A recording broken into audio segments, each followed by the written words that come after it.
پھر اس کے بعد اس نے کال کر کے اپنے ارد گرد جو ڈیرے پہ ساتھ رہتے تھے اس کے بھائی ان کو پھر انہوں نے بلایا ہے. بلانے کے بعد ہم 3 دوست تھے, پھر انہوں نے تینوں پہ تشدد شروع کر دیا. تو پھر اپنے کمرے میں لے گئے. جب لے گئے وہاں پہ جو آصف صاحب ہے بچے کا والد, اس نے کہا جی آپ ایسا کریں کہ اپنی بیگم کو کہتے کلہاڑی لے کے آئیں, ان کی ٹانگیں کاٹتے ہیں. میں نے ان کو یہی لفظ کہا تھا جی اگرچہ آپ ہماری ٹانگیں بھی کاٹیں گے نا تو ہماری زبان یہی الفاظ کہے گی کہ آپ جھوٹے اور فراڈی ہو. اور میری تمام دوستوں سے گزارش ہے جو سننے والے ہیں دیکھنے والے ہیں, آپ اتنے کلومیٹر کا سفر کر کے یہاں پہ نہ پہنچے, بالکل بھی نہ آئے. یہ ہو سکتا ہے کہ اس کے بعد آپ کو شفا تو اللہ تعالیٰ نے ہی دینی ہے, ہم یہ نہیں کہتے کہ شفا یہ دیں گے آپ کو, یہ بالکل بھی نہیں دیں گے. لیکن آپ اپنا یہ سوچیں کہ آپ ہزاروں روپے یہاں لٹا کے جا رہے ہیں, اس سے بہتر ہے اپنے مریض کا علاج کروائیں آپ, جو بہترین حل ہے. اشفاق صاحب لاسٹ پہ ہمیں بتائیے گا کہ آپ کے اوپر ان کی جانب سے کی گئی, آپ کو پکڑ کر وہاں پر باندھا بھی گیا. اس کے بعد جو ہے آپ نے بات کی تھی کہ تھانہ شب کلاں کے جو SHO صاحب ہیں ان سے ہم نے بات کی, ابھی کیا معاملہ چل رہا ہے, ان کو گرفتار کیا گیا ہے؟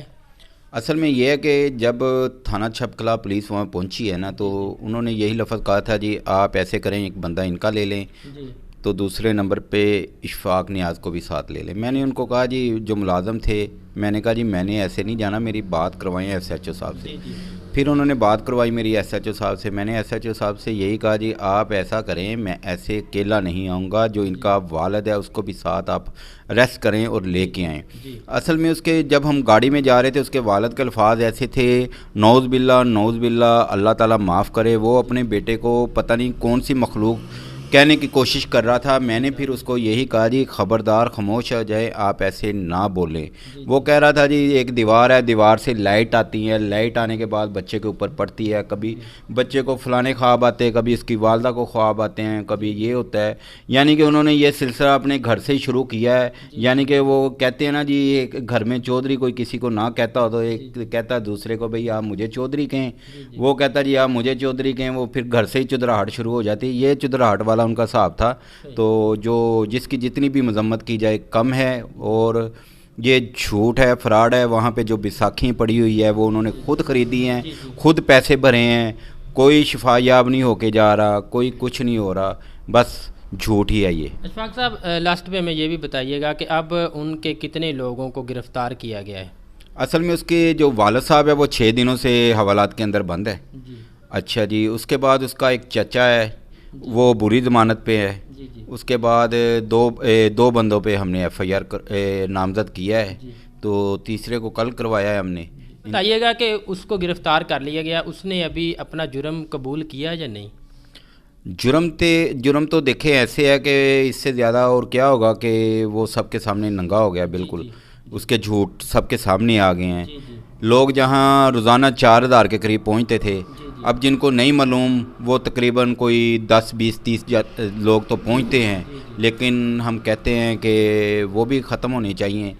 یہ جو لوگ گمراہی کی طرف جا رہے ہیں یہ اللہ تعالیٰ کی طرف جائیں. اگر اللہ تعالیٰ کی طرف رجوع کریں گے تو یہ ہے کہ ہمارا ملک کا نظام بھی بہتر ہو جائے گا اور معیشت بھی بہتر ہو جائے گی. بس میری یہی گزارش ہے کہ یہ 2 نمبر پیر ہے اور بچا جائے جتنا بھی بچ سکتے ہیں. اشفاق صاحب لاسٹ سوال یہ ہے کہ اگر آپ کے ساتھ وہ صلح کرنا چاہیں, دوبارہ سے وہ اپنا جو دھندا پھر اجاگر کرنا چاہیں, کیا کریں گے آپ؟ صلح کریں گے, پیسے لیں گے یا نہیں لیں گے, کیا کرنا چاہیں گے؟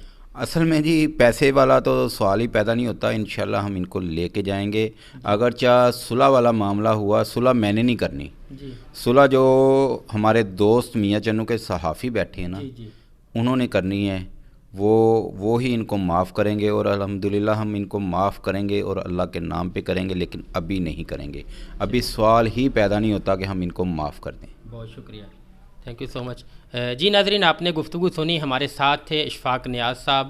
انہوں نے بہت اچھی گفتگو کی ہے کہ وہاں پر یہ گئے تھے نکاح پیر کو بے نقاب کرنے کے لیے, لیکن جیسے ہی انہوں نے جو اپنے سوال ان کے ساتھ کیے ان کو پتہ چل گیا کہ یہ ہمیں ایکسپوز کرنے کے لیے آئے ہیں, تو انہوں نے ان کو پکڑ لیا, ان کے ساتھ ہاتھا پائی کی, ان کے بعد اندر باندھا بھی ہے.